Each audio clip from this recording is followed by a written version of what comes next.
जय हिंद बच्चों, स्वागत है आपका एथलीट क्लास 9th में। बच्चे आज हम कक्षा 9 गणित की अध्याय 7 की प्रश्नावली 7.1 का प्रश्न संख्या दूसरा बताने वाले हैं इस वीडियो में।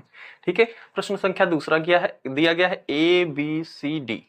एक चतुर्भुज है, तो बच्चे मैंने यहाँ पे डायग्राम बना दिया है। ए बी सी डी एक चतुर्भुज है, चार भुजाओं से बना हुआ है, जिसमें ए डी बराबर बी सी है।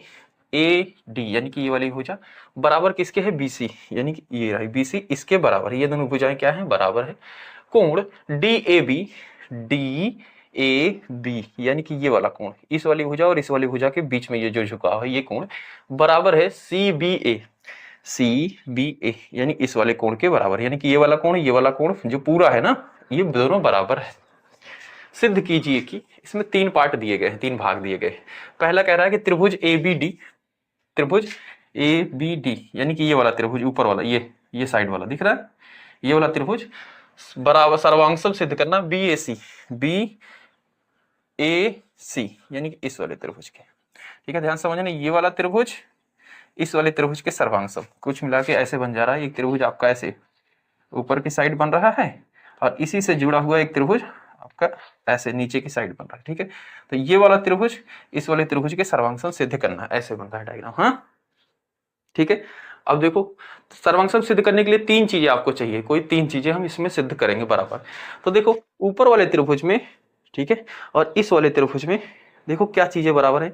सबसे पहले तो ये भुजा दोनों में बराबर है, दिया गया है, क्वेश्चन में ही दिया गया है। दूसरी बात, ये कोण दोनों में बराबर। ये वाला कोण क्या है भाई? इस वाले ऊपर वाले त्रिभुज के अंदर है, और ये वाला कोण क्या है? इस नीचे वाले त्रिभुज के अंदर है, दोनों बराबर है, ये भी क्वेश्चन में ही दिया गया है। तीसरी चीज क्या बराबर सिद्ध कर सकते हैं इसमें बच्चे? ये जो भुजा है ना, ये वाली भुजा, ये क्या है? नीचे वाले त्रिभुज में भी देखो शामिल है, ऊपर वाले त्रिभुज में भी शामिल है, यानी कि ये ए बी भुजा क्या है? उभयनिष्ठ है। तीन चीजें बराबर हो गई ना, ये देखो ए बी भुजा उभयनिष्ठ है। बस यही इतना हमें करना है। अब देखो इसको करेंगे, पहले इसका हम पहला भाग कर रहे हैं। ठीक है, लिखेंगे किस तरीके से।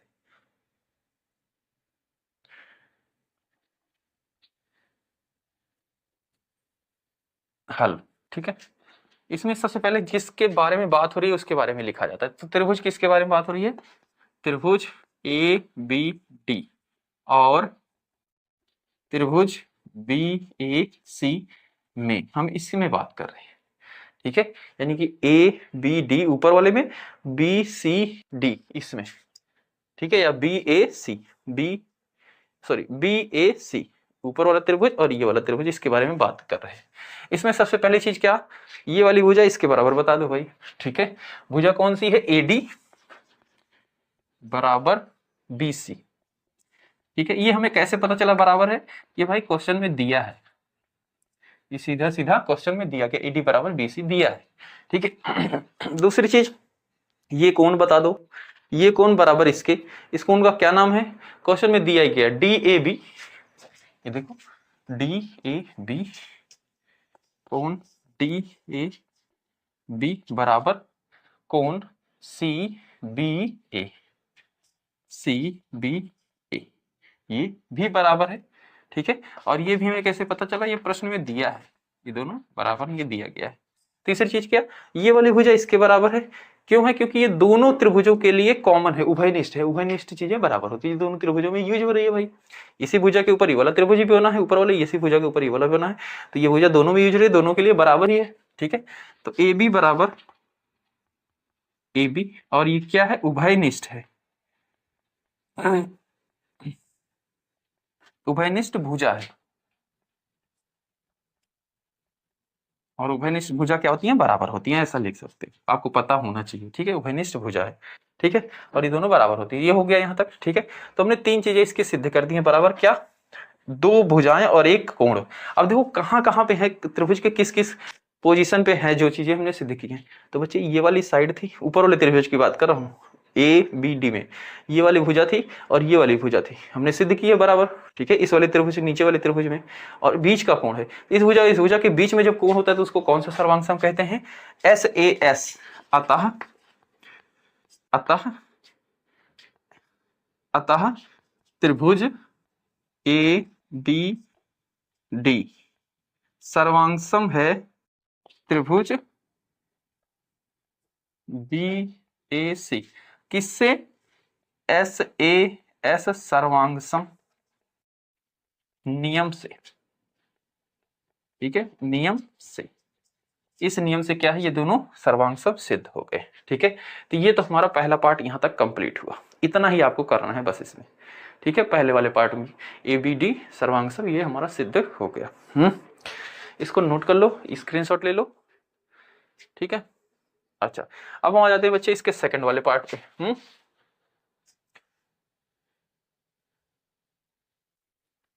सेकंड वाला पार्ट है, इसमें कह रहा है कि BD बराबर AC, BD बराबर AC, ये तो BD बराबर AC। अब हमारा क्या हो चुका है, पहला वाला सिद्ध हो चुका है। ठीक है, तो BD कहां पे है, ये रहा BD, किसके बराबर AC, तो ये क्या हुआ, इसके संगत भुजाएं हुए। मैंने बताया था ना, ये देखो BD यहां पे है BD, तो AC ये वाली पोजीशन ली जाएगी, ये वाली नहीं कि BA ले लो। ठीक है, तो ये दोनों क्या है, इसकी संगत भुजाएं, सर्वांगसम त्रिभुज की संगत भुजाएं, ये भी बराबर होंगी।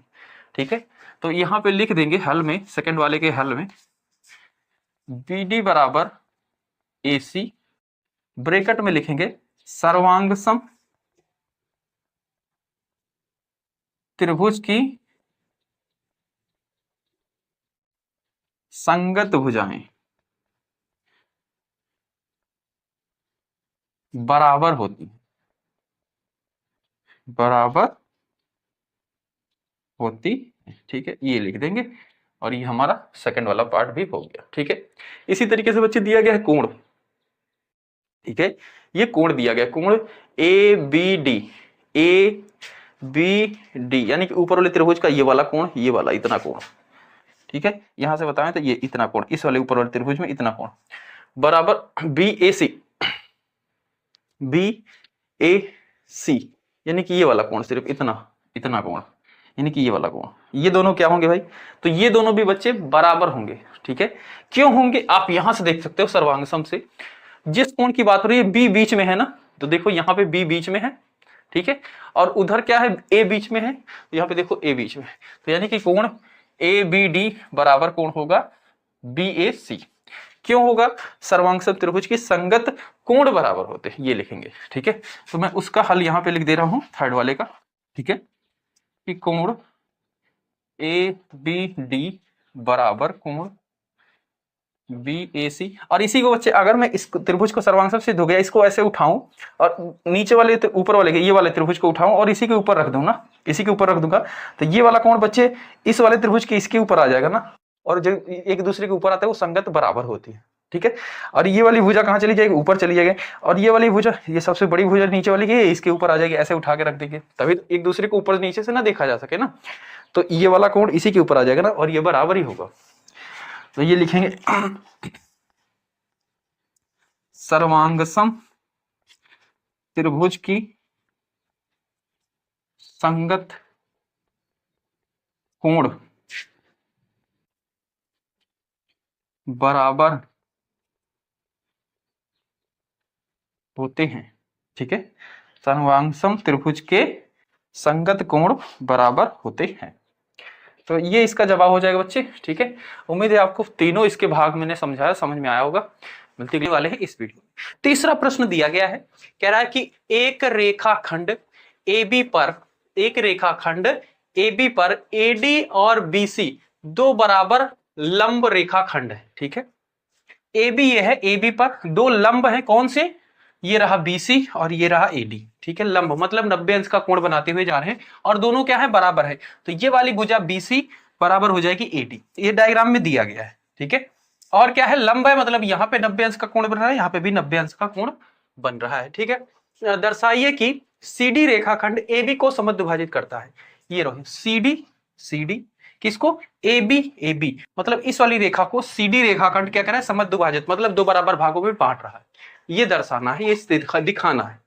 ठीक है, तो कैसे दिखाया जा सकता है, इसके लिए सबसे पहले अगर हम किसी तरीके से इस वाले त्रिभुज और इस वाले त्रिभुज को सर्वांगसम सिद्ध कर दें, ठीक है, सर्वांगसम सिद्ध हो जाए, तो ये वाली भुजा OB और OA बराबर बता देंगे और बोल देंगे कि यह सर्वांगसम त्रिभुज के भुजा है, क्योंकि सर्वांगसम त्रिभुज की सारी संगत भुजाएं बराबर होती है। ठीक है, तो वही चीज हम करेंगे, सबसे पहले त्रिभुज इसको बराबर सर्वांगसम सिद्ध करेंगे, उसके बाद फिर इसको और इस वाली भुजा और इस वाली भुजा को बता देंगे बराबर है, और ये क्या है, सर्वांगसम त्रिभुज की संगत भुजाएं हो जाएंगी, ठीक है, और बराबर सिद्ध हो जाएगा। ठीक है, तो सबसे पहले हम किसके बारे में बात करेंगे? हल त्रिभुज, ऊपर वाला त्रिभुज, त्रिभुज ओ बी सी, त्रिभुज ओ बी सी, और त्रिभुज नीचे वाला ओ A D, O A D, हम इस दोनों त्रिभुज के बारे में बात कर रहे हैं। ठीक है, तो इसमें देखो क्या क्या दिया गया है। सबसे पहले इसकी ये वाली भुजा BC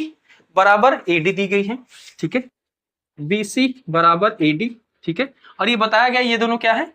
दो बराबर लंब है, यानी कि बराबर है, तो इसमें क्या कहेंगे? ये दिया है। एक चीज तो हमें सिद्ध हो गया, ठीक है, एक भुजा तो हमें मिल गई कि बराबर है। दूसरा चीज, ये कोण और ये कोण क्या है? बराबर होंगे, क्योंकि ये क्या है? लंब बना रही है। लंब क्या करता है? हमेशा 90 अंश का कोण बनाता है, यानी कि ये वाला कोण और ये वाला कोण बराबर है। इस वाले कोण क्या लिखेंगे? कोण CBO, CBO बराबर ये वाला कोण DAO, DAO, ठीक है। ये भी हमें कहां से पता चले? ये प्रश्न में ही दिया गया है कि बराबर है, लंब है, यानी कि 90 अंश का कोण बना रहे दोनों, तो बराबर है। ठीक है, अच्छा, तीसरी चीज और कुछ इसमें है जो बराबर हम दिखा सकते हैं। हाँ, एक चीज, ये वाला कोण और ये वाला कोण, ठीक है, ये वाला कोण और ये वाला कोण दोनों क्या होंगे? बराबर होंगे। क्या रीजन देंगे बच्चे? शीर्षाभिमुख कोण। जब दो भुजाएं ऐसे हो, इनके बीच का ऊपर वाला और नीचे वाला कोण, इसको बढ़ाओगे घटाओगे, दोनों एक साथ बढ़ेंगे घटेंगे, बराबर होते हैं। ठीक है, तो ये वाला कोण इसके बराबर, इसको क्या लिखोगे? BOC, ठीक है, कोण BOC, ऊपर वाले की बात होगी BOC, और कोण AOD, AOD दोनों बराबर हैं। किस लिए बराबर हैं भाई? क्योंकि ये शीर्षाभिमुख कोण है, ये शीर्षाभिमुख कोण है, शीर्षाभिमुख कोण। ठीक है, तो इस तरीके से ये भी बराबर हो गया। अब हमें तीन चीजें मिल गई, और सर्वांगसम सिद्ध करने के लिए कोई तीन चीजें चाहिए, या तो कोई भुजा तीन हो, या फिर कोई कोण हो, या दोनों का मिक्स हो करके। ठीक है, तो यहाँ पे हमें एक तो भुजा मिल गई है, दो कोण मिल गए हैं। अब ये कौन सा सर्वांगसम है इसके लिए? ठीक है, कौन सा नियम से ये सर्वांगसम सिद्ध हो रहा है? तो बच्चे दो कोण है। अब कौन कौन से कोण है? एक कोण ये, एक कोण ये, और एक भुजा। ठीक है, जब इस तरीके का सर्वांगसम होता है, इसको क्या बोलते हैं? AAS सर्वांगसम। ठीक है, ठीक है, बाकी जो था SAS, तो उसमें क्या होता है? दोनों भुजाओं के बीच वाला कोण होना चाहिए। ठीक है, तो यहाँ पे दो कोण है, वो तो है नहीं। और दूसरा क्या था? ASA, ASA में क्या होना चाहिए? जो दोनों कोण है उन्हीं की बीच वाली भुजा हो। ठीक है, तो यहाँ पे इस वाले कोण के और ये वाली भुजा अगर हमने सिद्ध किया होता तो ASA सर्वांगसम होता। और जब इस तरीके से हो, दो अलग अलग भुजाएं, दो, एक भुजा हो और कोण भी कहीं और के हो, तो क्या होता है? AAS सर्वांगसम से सिद्ध होता है। अतः त्रिभुज OBC सर्वांगसम है त्रिभुज OAD। ठीक है, किस नियम से? AAS सर्वांगसम नियम से। ठीक है, तो इस तरीके से हमारा तो ये सर्वांगसम सिद्ध हो गया। पर जो क्वेश्चन में दर्शाना जो बोला है, CD रेखा AB को समद्विभाजित कर रही है, तो ये भुजा समद्विभाजित करने का मतलब CD इसको AB को दो बराबर भागों में बांट रही है, तो क्या लिखेंगे? ठीक है, तो लिखेंगे BO या OB बराबर OA। ठीक है, OB बराबर OA। ठीक है, कैसे ये लिखेंगे? सर्वांगसम त्रिभुज की संगत भुजाएं, सर्वांगसम त्रिभुज की संगत भुजा बराबर होती है। अतः CD रेखाखंड AB को समद्विभाजित कर रहा है।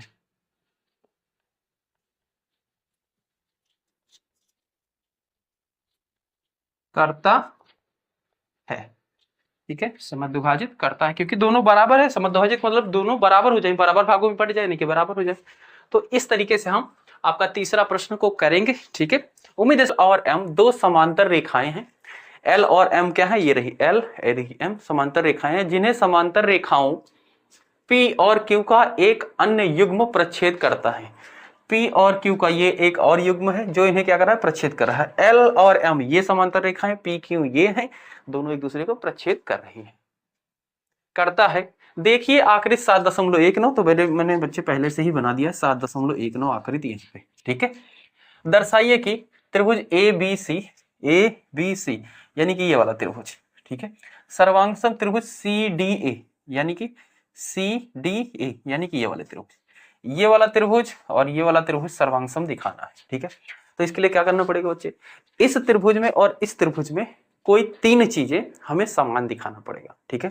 कौन कौन सी दिखाया जा सकता है बच्चे, अगर हम L और M को समानांतर माने, यानी दिया ही गया है, मानना क्या है, L और M समानांतर है, तो ये वाली रेखा क्या हो गई, तिर्यक रेखा। देखो भाई ऐसे है ना, ये है L, ये है M, और ये वाली AC जो गई है ये क्या है, ऐसे ही तो है, तो ये क्या कर रही है, इन दोनों को काट रही थी, तिर्यक रेखा है।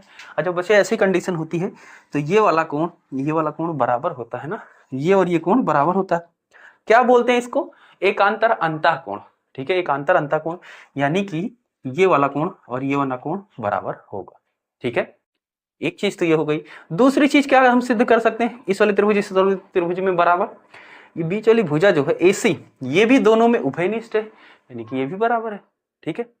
तीसरी चीज, अगर हम PQ समानांतर है तो उसके लिए AC क्या हो जाएगी, तिर्यक रेखा हो जाएगी। कैसे, ये हमने बनाया P, ये बनाया Q, ठीक है, और AC देखो बच्चे कुछ ऐसे है, ऐसे काट रही है, ठीक है। जब ये दोनों रेखाएं समानांतर है तो ये वाला कोण इसके बराबर होगा, और क्या रीजन देंगे, एकांतर अंतःकोण। तो यानी कि ये वाला कोण और ये वाला कोण भी बराबर होगा। इसको डबल डैश से हम ऐसे प्रदर्शित कर देते हैं, इसको सिंगल से, ठीक है, कि ये इसके बराबर इसके बराबर। तो 3 चीजें बराबर हमने देख लिया, अब इसी को हम लिख रहे हैं बच्चे, ठीक है, और फिर हम बताएंगे कौन से ये समानांतर सिद्ध हो। हल में बच्चे हमें बताना होता है किस किस त्रिभुज के बारे में बात हो रही है। तो हम बात करेंगे ABC इस वाले त्रिभुज और CDA। तो त्रिभुज ABC और त्रिभुज CDA में, ठीक है, CDA में सबसे पहले हमने इस कोण की बात की थी, ये कोण इसके बराबर। कैसे, जब हम L और M को समांतर बोल रहे हैं तब, ठीक है, L समानांतर है M, तो कोण ये वाला, ठीक है, CAD, कोण CAD, और कोण इसके बराबर है BCA। क्या रीजन देंगे, एकांतर अंतःकोण, एकांतर अंतःकोण बराबर होते हैं। जो बच्चे दो समांतर रेखा तिर्यक रेखा तो वो बराबर होते हैं, ठीक है। अच्छा, दूसरा हमने बोला कि ये रेखा को हम बराबर बता सकते हैं, AC जो बीच में है इसकी AC, और दूसरे वाले त्रिभुज में भी AC है, ठीक है। तो दोनों में AC क्या है, बराबर होगी। क्यों होगी, क्योंकि उभयनिष्ठ है भाई, जब उभयनिष्ठ भुजा है तो बराबर ही होगी ना, दोनों में है वही चीज है तो बराबर ही होगी दोनों में के लिए, ठीक है। तो ये उभयनिष्ठ हो गए, ठीक है। तीसरी हमने बताया ये वाला कोण और ये वाला कोण बराबर, कब, जब PQ पैरेलल है और उसमें AC क्या है, तिर्यक है, ठीक है। तो इसको लिखेंगे P पैरेलल Q, तो कोण ये वाला BAC, कोण BAC बराबर होगा इसके DCA। क्या रीजन देंगे, एकांतर अंतःकोण, ठीक है। तो हाँ, इस तरीके से हमने 3 चीजें बराबर दिखा दी है। क्या क्या दिखाया है, 2 कोण दिखाए, 1 भुजा दिखाई है। अब बच्चे इसको कौन सा सर्वांगसम नियम से बोलेंगे, उसके लिए देखो हमने ये वाली भुजा दिखाई है, ठीक है। अगर हम ऊपर वाले त्रिभुज को देख रहे हैं तो, या फिर नीचे वाले त्रिभुज को ही देख रहे हैं तो AC भुजा दोनों में दिखाई है, और इस भुजा के इधर साइड एक कोण बना हुआ और इधर साइड एक कोण बना हुआ। जब ऐसा होता है तो कौन सा सर्वांगसम बोलते हैं बच्चे, इसको बोलते हैं ASA सर्वांगसम। अतः नहीं, पहले त्रिभुज लिखेंगे, अतः त्रिभुज ABC सर्वांगसम है त्रिभुज CDA, किस नियम से, ASA ए सर्वांगसम नियम से, इस नियम से ये क्या है, सर्वांगसम सिद्ध होगा। ठीक है, तो इस तरीके से करना है बच्चे। कोई दिक्कत है बच्चे कमेंट कर सकते हो। मिलते हैं अगली वीडियो में। जय हिंद, जय भारत प्यारे बच्चों।